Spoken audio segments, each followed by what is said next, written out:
Eh bien, de nouveau, bienvenue sur Sentier de la Meuse pour la suite de notre reportage. Alors là, je me trouve sur un endroit qui paraît un peu insignifiant.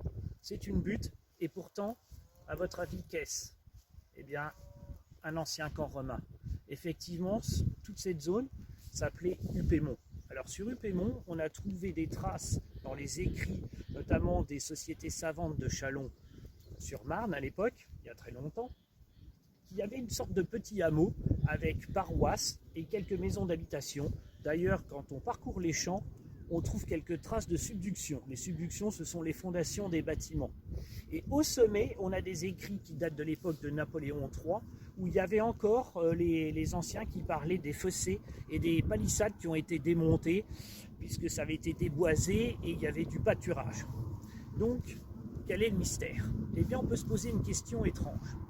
On est dans une zone qui a été relativement vite pacifiée par les Romains, puisque les Rèmes et les Leucs ont intégré pleinement l'Empire romain.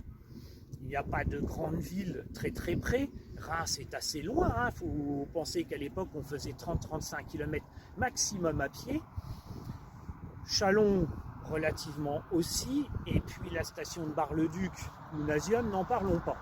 Et pourtant, on n'est pas si loin que ça du camp d'Attila la Chèpe, du camp de Val-de-Vière, là le camp d'Upémont, le camp de Vesles qui peut-être protégeait la station de Bar-le-Duc, mais également le camp du Châtelet-en-Dernay, et on peut supposer un autre camp à Liancelles.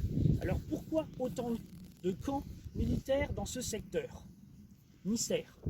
Peut-être lié à Cariola, mais aussi on a trouvé des traces à Remencourt d'armes assez importantes et Rancourt qui pourraient justifier qu'il y a eu au moins 2 batailles différentes à différentes époques de l'Empire romain. On sait vers Néron, l'autre c'est moins sûr. Alors on peut se poser la question, étant donné que c'est un carrefour stratégique, puisque la voie romaine passe ici, et que des voies secondaires quadrillent le secteur, est-ce que ces camps n'ont pas servi pendant la fameuse bataille des champs cataloniques, c'est-à-dire à stationner des troupes? Parce que comme je viens de vous dire, la question est pas de grande ville, et à l'époque on ne gaspillait pas les ressources. Donc quel était l'intérêt d'avoir autant de camps romains? Parce que ces camps romains, il faut savoir qu'ils pouvaient contenir au moins minimum chacun une légion. Donc les légions, les effectifs ont varié entre 1500 et 5000 hommes.